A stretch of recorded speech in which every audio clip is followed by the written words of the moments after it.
आपणकर जदि वृष राशि होइथाय तेबे एही भिडियोटी को थरे मात्र शेष पर्यंत देखंतु। आपणकर व्यस्तबहुल समय मध्यरु आपण निज पई 10 मिनिट समय दियंतु एवं निजर भविष्यत विषय रे जानंतु। काहेकि ना वृष राशि व्यक्तिविशेष मानकर जीवन एही श्रावण मास ठारू बदलिबाकू जाउअछि। कारण केतेगोटी बड़ ग्रह मानकर राशि परिवर्तन हेबाकू जाउअछि। 13 जुलाई को शनिदेवंकर बकरी गमन हेबाकू जाउअछि। ओलटा चलन हेबाकू जाउअछि।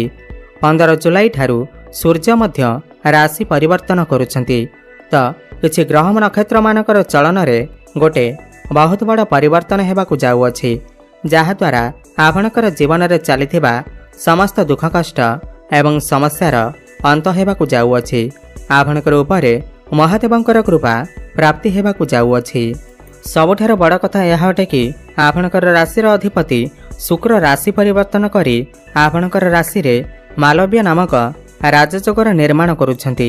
शनि बकरी होउछंती एवं सूर्य एवं बुध मध्य राशि परिवर्तन करुछंती, जहा द्वारा आपणकर जीवन रे किछि बड़ हेबाकू जाउअछि।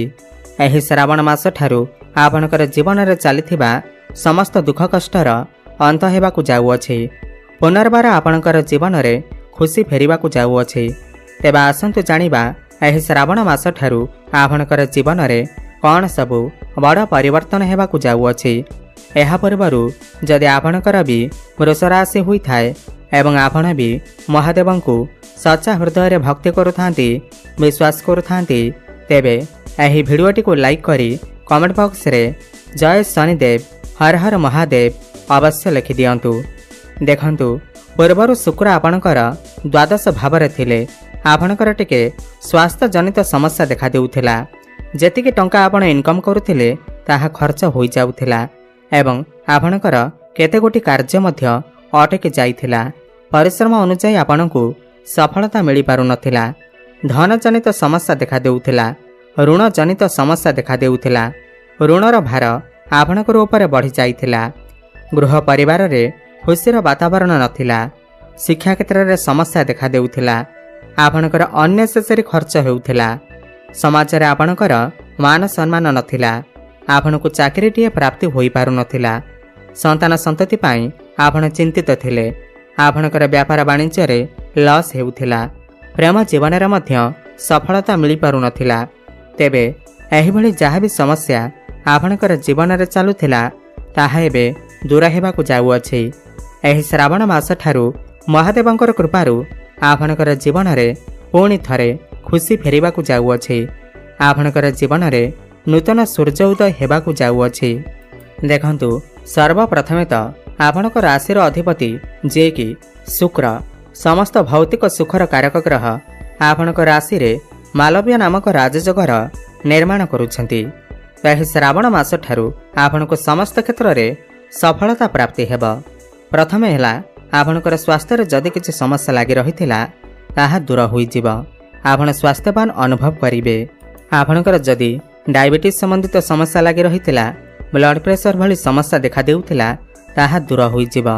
आपण योग प्राणायाम एवं एक्सरसाइज आदि करिबा आरंभ करिदेबे। समाज रे आपणको मान सम्मान प्राप्ति हेब। आपणकर स्वास्थ्य रे उन्नति देखिबाकू मिलिबो।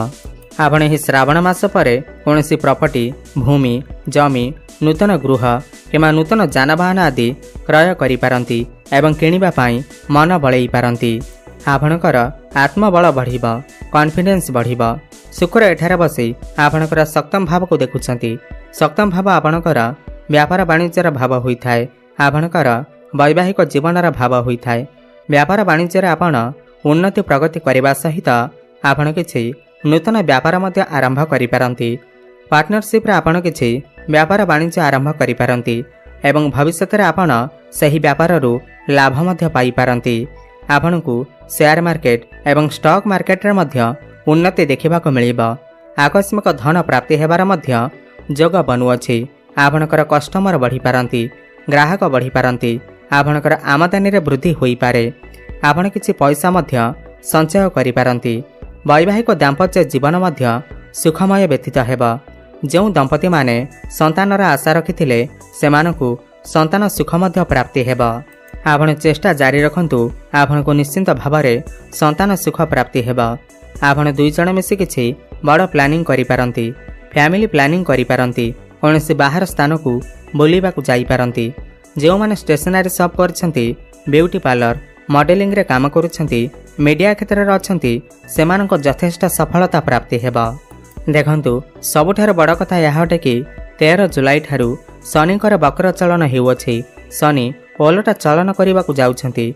शनि जे कि आपणकर भाग्यस्थान एवं क्यारियर भावर अधिपति होईकरी आपणकर एकादश भाव लाभ भाव विराजमान करिसेंती एवं बकरी हेउछंती।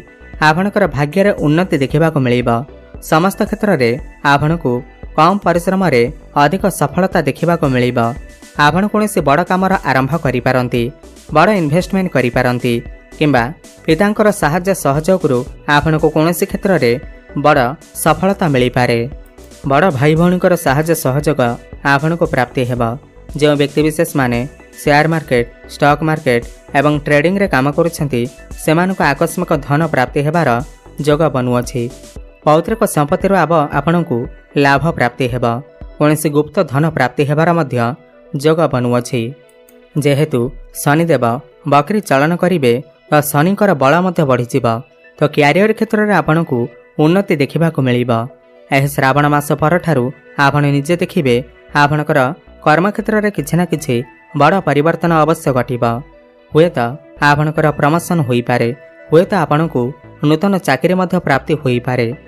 जो माने बेरोजगारी अछंती, जो मानक पाखरे कोनोसी भी चाकरी बाकरी नाही, सेमानकु नूतन चाकरी मध्य प्राप्ति होई पारे।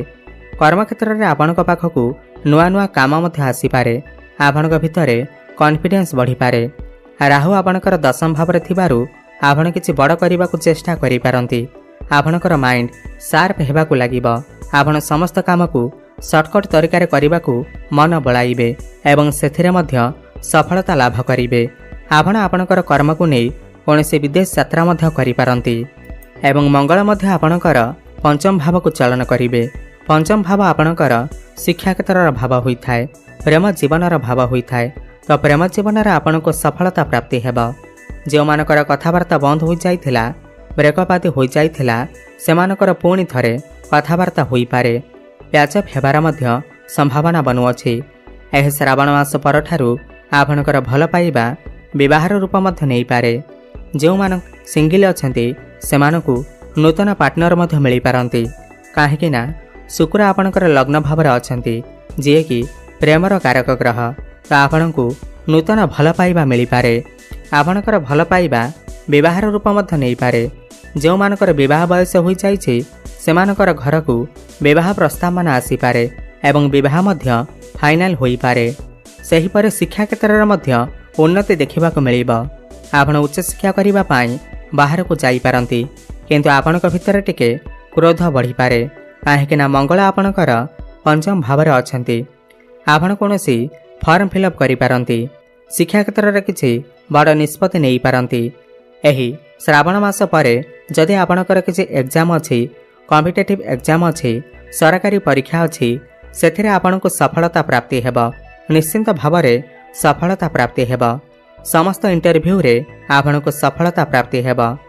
देखंतु बृहस्पति आपणकर धन भाव रे बसी आपणकर धन रे वृद्धि देखा मिलिबा।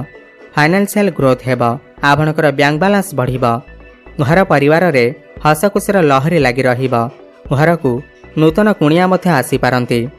बुध आपणकर तृतीय भाव को चलन करुछंती। जो माने भी ऑनलाइन क्षेत्र में काम करुछंती, डिजिटल मार्केटिंग रो काम करुछंती, काउंसलिंग रो काम करुछंती, ट्रैवल एंड टूर रो काम करुछंती, शिक्षा क्षेत्र में काम करुछंती, सेमानको निश्चिंत भाव रे सफलता प्राप्ति हेबा। आपण कोनोसी छोट मोट जगह को यात्रा मध्य करि पारंती। शुक्र आपणकर षष्ठ भावर अधिपति अटंती। जदि आपणकर केही भी शत्रु थिले, आपणकर किछि भी क्षति करबा को चाहुतिले, तो समस्त शत्रु मानक ठारू आपणको मुक्ति मिल जिबा। जदि आपणको ऊपर करजर मायाजाल फसी रहिथिला, आपण करज नेइथिले किंतु करज को सुझी पारु नथिले, एह श्रावण मास परे आपण समस्त करज को सुझिबारे सक्षम हेबे। तेबे मोटामोटी देखिबाकू गले एह श्रावण मासर परठारू वृष राशिर व्यक्तिविशेष माने समस्त क्षेत्र में उन्नति करने को जाउछंती। ତାହା ଶିକ୍ଷା କ୍ଷେତ୍ର ହେଉ, ଭାଗ୍ୟ କ୍ଷେତ୍ର, କର୍ମକ୍ଷେତ୍ର ହେଉ, व्यापार वाणिज्य क्षेत्र में हेउ समस्त क्षेत्र में उन्नति करने को जाउछंती। अधिक शुभफल प्राप्ति करने आपण प्रत्येक दिन शुक्रंकर बीज मंत्र जप अवश्य करंतु। ओम द्रांग द्रिंग द्रोंग सह शुक्राय नमः 108 थर प्रत्येक दिन जप करंतु, शुभफल प्राप्ति हेब। प्रत्येक दिन हनुमान चालीसा पाठ करंतु, सूर्य को जलार्घ्य अर्पण करंतु एवं माँ लक्ष्मी आराधना करंतु। शुभफल प्राप्ति हेबा सहित आपणकर भाग्य रे उन्नति आसीबा। धन्यवाद।